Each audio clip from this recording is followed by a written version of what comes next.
మీరు కాబట్టి 1,00,000 ఓట్లు వేసిరన్న కార్యకర్తలు కష్టపడ్డారు, వేసిన ప్రజలు వేసిర్రు. ఇది ఒక ఏంటంటే ఒకటే ప్రాంతానికి సంబంధించిన పబ్లిక్ కాదు కదన్న, ఇది 29 రాష్ట్రాల మంది ఉంటుంది. ఇది మినీ ఇండియా.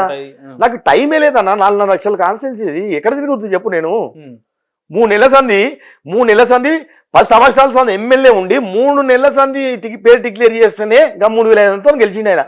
గా 30,000 ఇంకోటి రాసుకుంటే అంత కష్టంలో గెలిచిండు ఆయన. మన 11 రోజుల టికెట్ వచ్చినోడిని ఇంకొకసారి కూడా ఎమ్మెల్యే కాలేనోడిని ఇబ్బందులతోని ఒక ఈక్వేషన్ లో ఒక కమ్యూనిటీతో యాంటీ అయ్యి అనేక రకాల పరిస్థితులలో కూడా నా కార్యకర్తలు ప్రజలు నన్ను ఆశీర్వదించారు కదా 1,00,000 ఓట్లు. మనకి నన్ను ఆశీర్వదించలేదు ఎందుకంటే ప్రజలు నమ్మకం ఉందా అన్న? ఏదో ఒక రోజు కాటా శ్రీనివాస్ గౌడ్ అనే 100% శాసనసభ్యులుగా ప్రమాణం చేస్తారని ఇదే నియోజకవర్గం 100% నా క్వశ్చన్ పూర్తి కాకముందే సమాధానం చెప్పి 100% అవుతా. ఎందుకంటే నాకు ఉన్నది ఆ కాన్ఫిడెన్స్ ఉంది, నాకు ఆ నమ్మకం ఉంది. సంకల్పం అనేది గట్టిగా ఉన్నప్పుడు ఖచ్చితంగా అవుతుంది అన్న, నెరవేరుతుంది తప్పకుండా. నా సంకల్పం గట్టిగా ఉంది, నా సంకల్పం నిజాయితీ ఉంది, న్యాయం ఉంది. అంతే తప్ప ఎన్ని ఇబ్బందులు వచ్చినా శ్రీనివాస్ గౌడ్ గారు పార్టీ భవిష్యత్తులో మారే పరిస్థితులు అయితే లేవంటారు. మారను ఎందుకు, మన పార్టీ నాది అన్నప్పుడు నేను ఎందుకు మారుతానా? కాంగ్రెస్ పార్టీ నాది, వచ్చేటోళ్ళు వస్తారు పోయేటోళ్ళు పోతారు. పార్టీ నాదన్నప్పుడు నేను ఎందుకు మారుతా చెప్పు? పార్టీ మీది. అవును, మాదే పార్టీ. నికాసమైన కార్యకర్తనన్నా కాంగ్రెస్ పార్టీ. ఈ రోజు వచ్చినోడు కాదు కదా, నిన్నమ్మని వచ్చినోడు కాదా, లేకపోతే టికెట్ గురించి వచ్చినోడు కాదు, అధికారం కావాలని వచ్చినోడు కాదు. నేను పార్టీ జెండా మోయాలంటే భయపడి రోజులలో మోసుకొని తిరిగిన నేను కార్యకర్తను గడుపులో పెట్టుకుని కాపాడుకుంటా. ఇళ్ళలేక వాళ్ళలేక పారిపోయటం కాదు. నేను జెండా మోయాలని రోజుల నుంచే ఉన్నారా? మొయ్యాలంటే భయపడే రోజులల్లా లేదా అన్న. 5-6 సంవత్సరాల కింద కాంగ్రెస్ పార్టీని ఏ విధంగా చేసిరు, మొత్తం తిరగగలిగిరా కార్యకర్తలు బయటికి? ఆ రోజులనే నేను జెండా పట్టుకుని తిరిగినోని. ఈ రోజు ఏమున్నదన్న, ప్రభుత్వం వచ్చింది సంతోషం, కార్యకర్తలకు న్యాయం జరగాలంటున్నా. అదే నాకు నా బాధనే అది కదా, నా ఆవేదన. ఇక్కడ ఎమ్మెల్యే ఉన్నారన్న, ఇదే కాంగ్రెస్ పార్టీకి ఏదైనా చిన్న పథకాలు, కళ్యాణ లక్ష్మో లేదంటే సీఎంఆర్ఎఫ్ ఎల్ఓసీ ఇంకేదో కావాలి, వాళ్ళు మీ దగ్గరికి వెళ్ళాలా? మీ కార్యకర్తలు ఎమ్మెల్యే దగ్గరికి వెళ్ళాలా, మీ దగ్గరికి రావాలా? నా దగ్గరికి వస్తారు, నా దగ్గరికి వస్తారు, ఆయన దగ్గరికి వస్తారు, ఆయన దగ్గర పోతున్నారు. ఏమున్నది దానికి? నా దగ్గరికి వచ్చేళ్ళకి నేను సీఎంఆర్ రిలీఫ్ ఫండ్ చెక్లు ఇచ్చి పంపిస్తున్నా కదా నేను కూడా.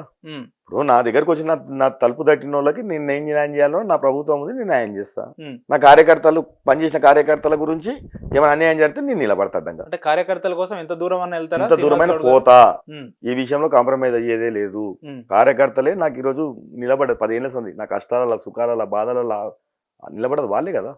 వాళ్ళు బాధలు పడుతుంటూ నేను బాధ పడుతుంటూ పార్టీకి ఒడదొడుగులు ఉన్నప్పుడు నిలబడరంటే అన్న, మొన్న 10 సంవత్సరాలు నిలబడ్డ కార్యకర్తల్ని నిజంగా ఇంత అంత మర్చిపోయే కార్యకర్తలు కాదన్నా. నానా ఇబ్బందులతోని నిలబడరంటే జోక్ కాదు. చాలా నికాసమైనటువంటి కార్యకర్తలు అన్న. మరి 10 సంవత్సరాలు నిలబడుకుంటున్న వాళ్ళు కాంగ్రెస్ పార్టీలా ఎన్ని బాధలు ఉండే. కార్యకర్తలు ఈ రోజు ఏమంటున్నారా? భవిష్యత్తులో ఉంటారనే నమ్మకం ఉందా? 10 ఏళ్ళ సంది న్యాయమడి ఉన్నారు, ఈ రోజు కూడా న్యాయమడి ఉన్నారు కదన్నా. రేపు కూడా ఎందుకుంటారు? న్యాయమడి ఉంటారు. నేనే కదా కాంగ్రెస్ పార్టీ అని నేను చెప్తున్నా కదా. నా కార్యకర్త కాపాడే బాధ్యత నేనే తీసుకున్నా. తప్పైనా ముప్పైనా మంచి చేసినా చెడు చేసినా కూడా బాధ్యత నాదే అని చెప్తున్నా పడంచేరులో. నిన్న ఎమ్మెల్యే గారిది ఒక ప్రెస్ మీట్ చూసిన మీ గురించి ఒక మాట్లాడుతూ, ఆయనకు రాజకీయ భవిష్యత్తు లేదు, ఇట్లా చేస్తేనే 2 దఫాలుగా ఆయన ఓడగొట్టిరు, ఇకనన్నా వారి ఆలోచనలు మార్చుకోవాలి. వాళ్ళు 4 గుండాలనే చెప్పిండు, 4 గుండాలను పంపించిండు కార్యాలయం ముందు, కేసు పెడతా, దీని వెనకాల ఎవరున్నారో అని ఒక రిపోర్టర్ అడిగితే పక్క కాటా శ్రీనివాసే ఉన్నాడు, ఆయననే పంపించిండు, ఫోటోలు ఇవన్నీ చేయించిండు, నేను కేసులు పెట్టిస్తాం, అవసరమైతే ఎస్పీకి చెప్తా, ఏదేదో మాట్లాడుతుంది. ఈ రకమైన నిర్ణయాలకు మీరేమైనా తలొగ్గే ప్రసక్తి ఉందా భవిష్యత్తు? ఒక విషయం అన్న, రాజకీయ నాయకుడు అంటాడు, ఎవడన్నా అన్నం వింటాడు, రాజకీయాలను ఉంటాడు, అయితే పోయి దాడులు చేయమనేది ఒకటి చెప్పాడు. నేనైతే అసలే చెప్పా, మా సంస్కృతి కాదు అట్లాంటి దాడులు చేయమనే ఒకటి చెప్పాడు. కానీ కార్యకర్తల ఆవేదన ఏంది? కార్యకర్తలు ఏం చెప్తున్నారు? ముఖ్యమంత్రి ఫోటో పెట్టాలని అంటున్నారు. ముఖ్యమంత్రి ఫోటో పెట్టారు. ముఖ్యమంత్రి ఫోటో ఈ రోజు కూడా తీసేసా కూడా పెడతారు బరాబరు. ముఖ్యమంత్రి ఫోటో పెట్టడం విషయంలో ఎక్కడ తగ్గేదేం లేదు.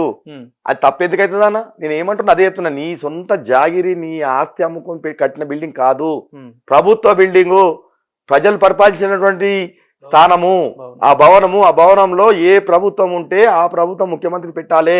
ఈరోజు ముఖ్యమంత్రి ఫోటో ఎందుకు పెట్టవు నువ్వు అని చెప్పి కార్యకర్తల ఆవేదన తీసుకుపోయి ఫోటో పెట్టిర్రు. నువ్వు మళ్ళా తీసేస్తా కూడా మళ్ళీ పెట్టిస్తా, ఛాలెంజ్ మళ్ళా తీసేస్తా కూడా మళ్ళీ పెట్టిస్తా. అలా జరగని అనుకోని సంఘటనలు ఏమైనా జరిగితే దానికి నేను కూడా ఖండిస్తున్నా, వ్యతిరేకిస్తున్నా. దాన్ని ఎవరు ప్రోత్సహించాడు, అలా చేయమని ఎవరు చెప్పాడు? ఫోటో పెట్టడం, ఫోటో తీసేయడం వరకు ఓకే, కానీ దాడి చేయడం లేదంటే నేను అదే చెప్తున్నా.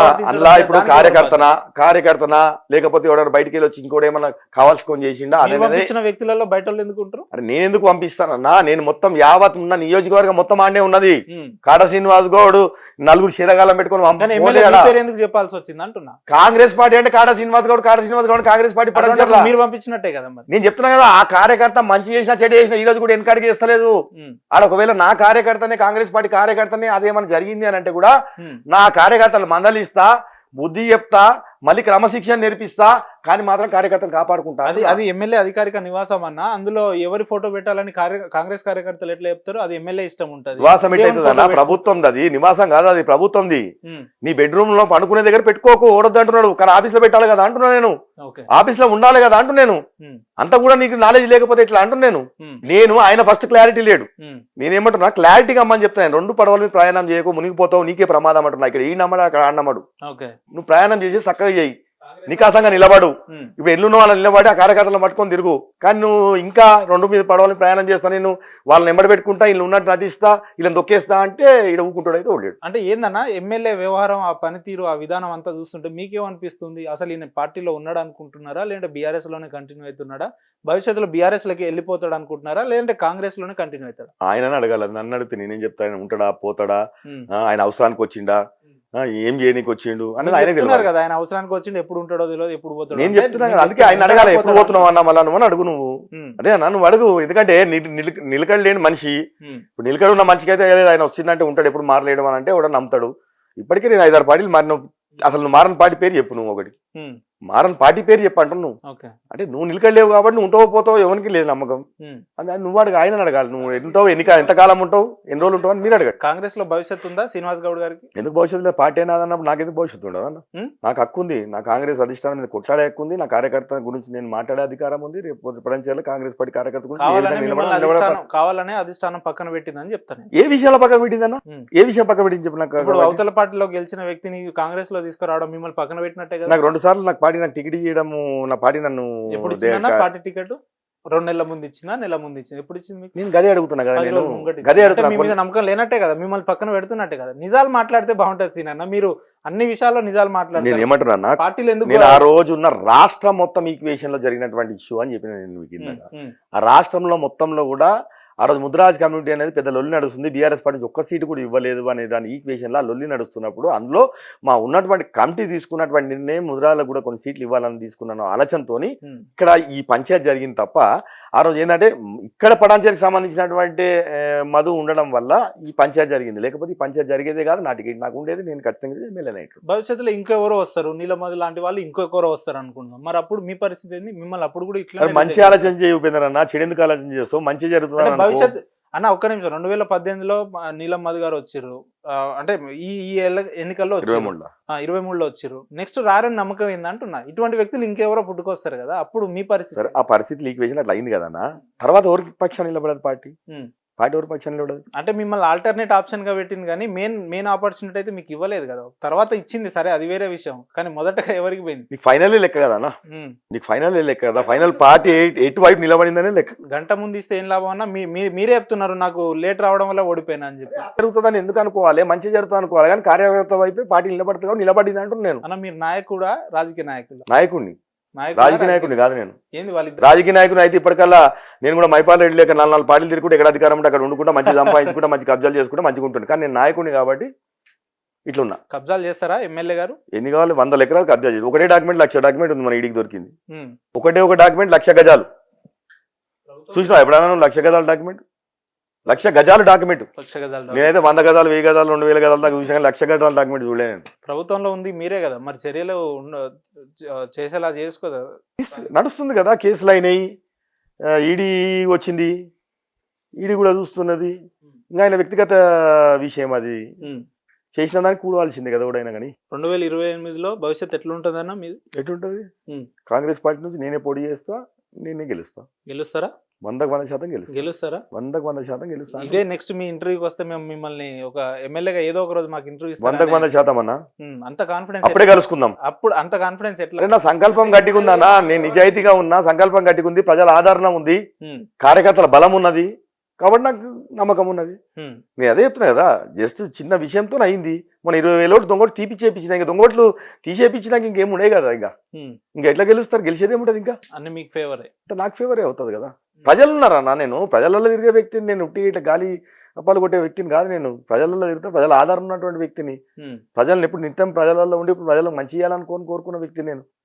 నా స్వార్థాల గురించి ఎప్పుడు, నా స్వార్థం గురించి ఎప్పుడు నేను రాజకీయాలు చేసినాను కాదు. అంటే మీరు రాజకీయాలు చేయడం బాగానే ఉంటదన్నా. మీ సతీమణి గారు కూడా ఎక్కువ తన కౌన్సిలర్ కాబట్టి ప్రజల్లో ఉండడం, మీ సేవా కార్యక్రమం, ఇద్దరం కూడా నిత్యం ప్రజలలో ఉన్నాం. మేడం గారి సపోర్ట్ ఎట్లుంటదన్నా? వారి ఆలోచన విధానాలు ఎట్లుంటాయి, ఏమేమి చెప్తుంటది, కష్టకాలంలో మీకు ఏ రకంగా నిలబడేది? నేను చెప్తున్నా కదా, ఇప్పుడు నేను లేకున్నా కానీ తన ఉండి ఎవరికి ఏమొచ్చినా ఏదైనా వచ్చినా ప్రజలు వచ్చినప్పుడు వాళ్ళకి సమాధానం చెప్పి వాళ్ళకి కూర్చోబెట్టి మాట్లాడి వాళ్ళ సమస్య ఏంటో తెలుసుకొని ఆ విధంగా ప్రాబ్లం సాల్వ్ చేస్తుంది. ఇద్దరం కలిసి చెప్తున్నా, ఇద్దరం కలిసి ప్రజాసేవలోనే ఉన్నాం కదన్నా. ఏంటి మీ రాజకీయాలలో మీకు మీ దంపతుల అంతిమ లక్ష్యం ఏంటి అని అంటే ఏం చెప్తారన్న? ప్రజలకు సేవ చేయాలి అనేది ఒక ఫ్యాషన్ గా రాజకీయం నేను చేసిన అని చెప్తున్నాను. నిజంగా స్వార్థం రాజకీయంగా చేయాలని అనుకుంటే నేను ఈ స్టాండ్ మీద ఉండ కదన్నా. ఇన్ని ఒడిదొడి వచ్చినా కష్టాలు వచ్చినా ఆస్తులు అమ్ముకొని రాజకీయాలు చేయలేను. ఎక్కడ తెల్లగుంటే అక్కడ పోయి కూర్చొని మాట్లాడి అక్కడ చేసుకొని అక్కడ 4 రూపాయలు సంపాదించుకొని మళ్ళీ ఎక్కడ తెల్లగుంటే అక్కడ వచ్చేటోను నేను. అట్లా కాలే నేను. నిలబడ్డా, నీ టార్గా నిలబడ్డా, కొట్లాడినా, కార్యకర్తలను కాపాడుకున్నా, అందరం కలిసి ప్రయాణం చేసినాం. ఇలాంటి దుర్మార్గుల అరాజకాల ఉన్న ప్రభుత్వాల మీద ఈయన చేసినటువంటి అనేక రకాల అరాజకాలను ఎదుర్కొని నిలబడ్డా. ప్రజల రక్తాలు దాగి కబ్జాలు చేసిన, నిలబడి ఎదిరించిన. చివరగా కాంగ్రెస్ పార్టీ హైకమాండ్ మీద కాటా శ్రీనివాస్ గౌడ్ గారి పోరాటం ఏంటి? కాంగ్రెస్ భవిష్యత్తులో ఎట్లా ఉండబోతుంది? పటాన్చేరు కాంగ్రెస్ ని కాపాడమని చెప్తున్నా నేను. ఏ రకంగా కాపాడబోతుంది? పటాన్చేరు కాంగ్రెస్ ని కాపాడండి. ఈయన వచ్చిన తర్వాత ఏం ఉపయోగం లేదు, పార్టీ నష్టపోయిన తప్ప లాభం జరగలేదు. ఈయన మొత్తం టీఆర్ఎస్ వాళ్ళని పెట్టుకొని తిరుగుతా ఉన్నాడు, వాళ్ళని కార్లకి ఇచ్చుకొని తిరుగుతా ఉన్నాడు, వాళ్ళని కూర్చొని భోజనాలు చేసుకుంటే ప్రెస్ మీట్లు పెడతా ఉన్నాడు. కాంగ్రెస్ వాళ్ళు పట్టించుకునే పరిస్థితి లేదు. కాంగ్రెస్ పార్టీ కార్యకర్తలంతా కూడా ఆవేదన చెందుతా ఉన్నాడు ఈయన వైఖరితోని. కాబట్టి వెంటనే పటాన్చేరు మీద దృష్టి పెట్టుకొని పటాన్చేరు కాంగ్రెస్ పార్టీని కాపాడమని చెప్పి విజ్ఞప్తి చేస్తా ఉన్నాం. చలో రైట్ సీన్ అన్న. ఇందాక ఇంటర్వ్యూ స్టార్ట్ చేసేటప్పుడు మీరు ఒక మంచి మాట అన్నారు. వ్యక్తిగతంగా నాకు కూడా చాలా బాగా అనిపించింది. నేను చాలా మంది నాయకుల్ని కలిసిన ఈ రకంగా అయితే ఎవరు మాట్లాడలేదు. ఒకటి ఏంటంటే ఫిరాయింపులకు నేను చాలా అత్యంత వ్యతిరేకం అని అన్నారు. ఎందుకు అత్యంత మంచి మాట అనాల్సి వచ్చింది? మీ ఆలోచన విధానం? నా ఆలోచన అది నేను అది ఆలోచన ఉంది కాబట్టే కదా, ఆ నికాసమైనటువంటి నా మనసు కాబట్టే నేను ఎక్కడ పోలేదంటున్నాను. నా మెంటాలిటీ అది. నేను ఎథిక్స్ తో బతకాలనుకుంటా, దాన్ని నేను వ్యతిరేకమని చెప్తున్నా. అందుకే అట్లున్నా కాబట్టి నేను ఇట్లున్నా. అట్లా నేను దొమ్మరి తెలు తిరుగుకుంటా ఇటు అటు పోయి ఎటు తెలకుంటే అటువంటి 4 రూపాయలు సంపాదించుకొని ప్రజలు ఎట్లా పోని కార్యకర్తలు ఎట్లా పోని అనేటువంటి కాదు. నేను చెప్పినా, నేను చూటిగా కార్యకర్త మంచి చేసినా చెడు చేసిన నేనే బాధ్యత. ఆ చెడు చేసినాకంతా సరిదిద్దుకుంటా. చాలా గట్స్ ఉండాలి అవతల నాయకులకు చెప్పాలంటే. అంటే నేను అట్లా తిరిగినామన్నా, కార్యకర్త అట్లా కాపాడుకున్నా. అంత అరాజకం చేసినప్పుడే వాళ్ళని కాపాడుకొని తిరిగినాం అందరం కలిసి, కేసులు పెట్టుకుంటా. మళ్ళీ ఈ రోజు ఏంటన్నా ప్రభుత్వం వచ్చింది, అది భవిష్యత్తులో నిలబడతారా వాళ్ళ కోసం? మీరు 100% చెప్తున్నా కదా, బాధ్యత నాదే. రేపు వాళ్ళకి బీఫామ్లు ఇప్పించే బాధ్యత నాదే, వాళ్ళని రేపు గెలిపించే బాధ్యత కూడా నాదే అంటున్నా. రైట్ అన్న. ఇన్నేళ్ల మీ రాజకీయ జీవితంలో ఎలాంటి వివాదాలకు తావు ఇవ్వకుండా అంచెలంచెలుగా ఎదిగిన నేతల్లో ప్రధానంగా మీ పేరు కూడా వినిపిస్తూ ఉంటారు రాష్ట్రంలో. అటువంటిది మీ పటాన్చేరు నియోజకవర్గ ప్రజలకు మంచి సందేశం ఇవ్వాలి మా ఛానల్ తరపున అంటే కార్యకర్తలకు కావచ్చు, నాయకులకు ఏం చెప్తారు? నేను పటాన్చేరు కాంగ్రెస్ పార్టీ ప్రజలకు కావచ్చు, కార్యకర్తలు కూడా ఒకటే చెప్తున్నా. కాటా శ్రీనివాస్ గౌడ్ అనే వ్యక్తి ఒక స్టాండ్ మీద ఉంటాడు, ఒక మాట మీద ఉంటాడు. ప్రభుత్వం లేనప్పుడే కార్యకర్తలను కాపాడుకుంటూ నడిచిన. కార్యకర్తలు ఎవరు అధైర్యపడకండి, కార్యకర్తలు ఎవరు కూడా ఆందోళన చెందకండి. కాంగ్రెస్ పార్టీ కార్యకర్త గురించి కాటా శ్రీనివాస్ గౌడ్ ఉన్నాడు. కాంగ్రెస్ పార్టీ కార్యకర్త మంచి చేసినా చెడే చేసినా ఖచ్చితంగా కాంగ్రెస్ పార్టీ కార్యకర్త పక్షాన్ని నిలబడతా. రేపు స్థానిక సంస్థలలో కూడా తప్పకుండా వికాసమైనటువంటి కార్యకర్త గురించి బీఫామ్లు ఇప్పించి గెలిపించే బాధ్యత కూడా కాటా శ్రీనివాస్ గౌడే. ఈ ప్రాంతంలో ఏ ఒక్కరికి ఏ ఆపద వచ్చినా ఏ సాపద వచ్చినా ఖచ్చితంగా కాటా శ్రీనివాస్ గౌడ్ అనే వ్యక్తి నిరంతరం ప్రజలనే ఉంటాడు, ప్రజల సేవ చేస్తాడు. కాబట్టి ఎవరికి ఏ బాధ వచ్చినా తప్పకుండా నేను ఆ రోజు ఎట్లున్నా ఈ రోజు కూడా అట్లనే ఉంటా, ఎవరేమో అధైర్యపడొద్దని చెప్తాం. చలో రైట్ సీన్ అన్న. పిలవంగానే అడగంగానే మీరు మాకు అమూల్యమైన సమయం మాతో పంచుకున్నందుకు మీకు ప్రత్యేక ధన్యవాదాలు అన్న. Thank you.